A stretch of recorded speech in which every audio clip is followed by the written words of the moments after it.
self-immolation of active duty Air Force member Aaron Bushnell in protest of the war in Gaza has created controversy online from left and right. Now, Rising Friday's host Amber Duke zeroed in on this, posting on X on Monday. The bulk of the online left is rejecting the idea that an Air Force veteran who self-immolated for Palestine was mentally ill and are actually heralding him as a courageous hero.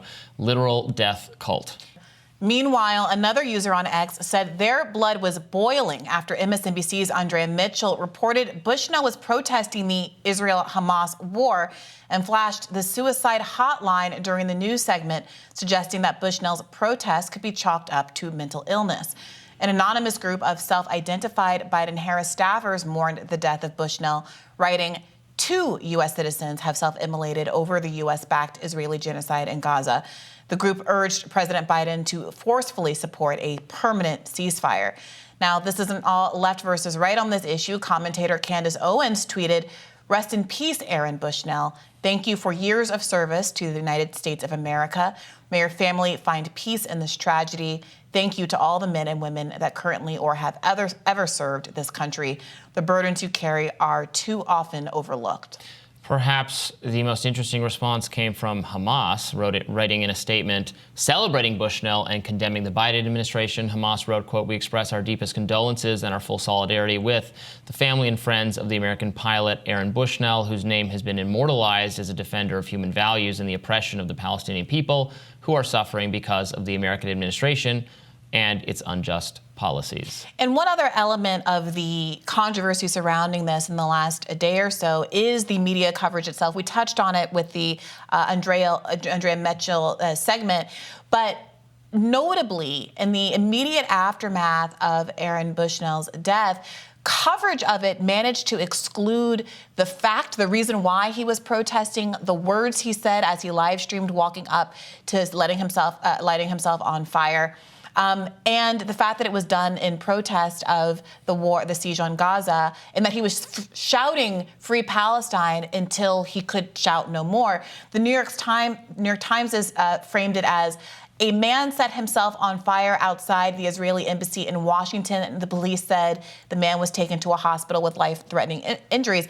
And people pointed out that the New York Times is able to cover self-immolation stories, building the politics into the coverage. And they did so when they were covering a story about a Russian journalist who did so protesting. The Russian government writing, in contrast, Russian journalist sets herself on fire and dies, blaming government. The self-immolation by the journalist Irina Slavina, 47, a longtime Kremlin critic, came a day after the authorities in her hometown of Nizhny Novgorod had searched her apartment. So there really does seem to be some asymmetry here, an almost purposeful exclusion of the politics underlying Bushnell's actions. Sure, and I would say that the media should be transparent and should accurately report the circumstances of what happened, just as we search for manifestos and reasons in cases of mass shootings or things like that. The public, the readers, demand greater contextualizations for actions taken, and what can we do but demand that the media be truthful about that? So I certainly think they should explain what his last words were, what his rationalization was for his actions. All that said, and you may not like what I have to say about this, I'm just tremendous. I have sorrow for this course of action. Suicide is a horrible thing for not just obviously for the person who died under agonizing circumstances, that should not be left out of this is one of the worst ways you can die. And then to have friends and family members have to live with the grief of that.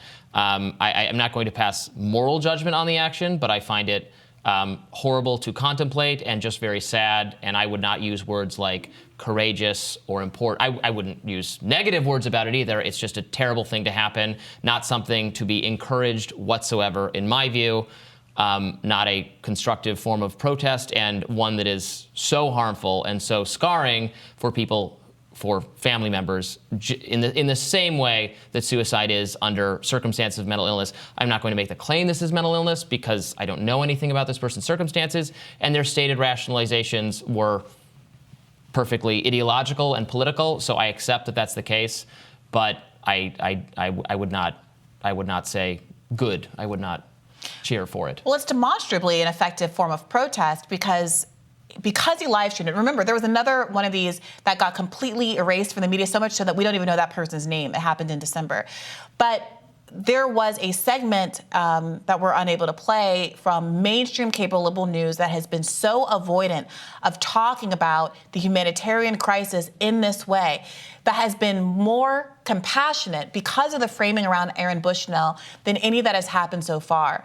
So I think the real tragedy is that it takes a young 25-year-old U.S. airman lighting himself on fire and dying in front of an Israeli embassy to get that level of coverage, despite the fact that there is an enormous public appetite to talk about what many people are perceiving is the worst humanitarian crisis they've ever witnessed. It's being live streamed on their social media apps 24 hours a day, but there's a very different set of imagery that's happening on the mainstream news.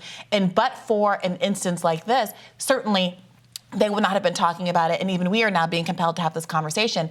And particularly, I want to note that because Bushnell was an Air Force officer, there is a kind of a narrative that's out there that says, this is suicide, this is fruitless. I saw someone pushing back and saying, well, so many officers go and fight and die for their country, and they say that they're dying for what they believe in. Aaron Bushnell arguably is doing that in the most concrete and pure essence.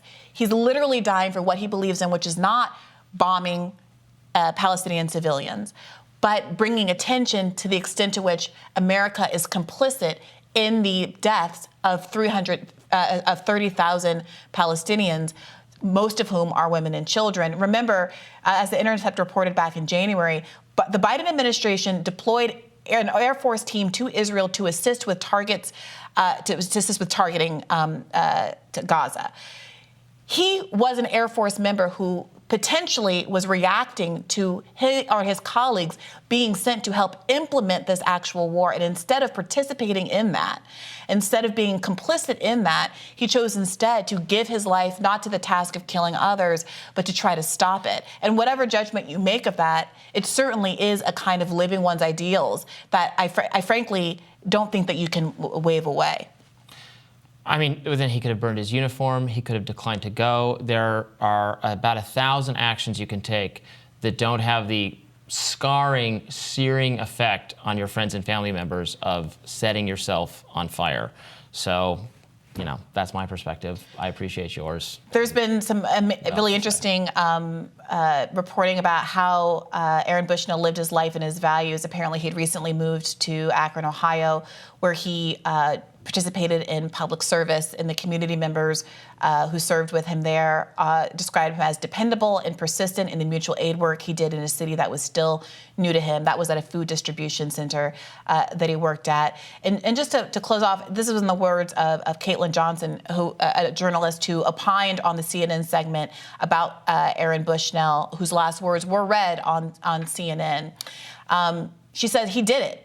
Aaron Bushnell forced this to happen. He did something so jarring and impactful that the mass media would be forced to report the raw facts about it if they wanted to avoid internal conflict like CNN and the New York Times have been experiencing in recent weeks. He left them no choice, and I think it's worth asking whether simply burning his uniform in front of the embassy would have forced that outcome. No.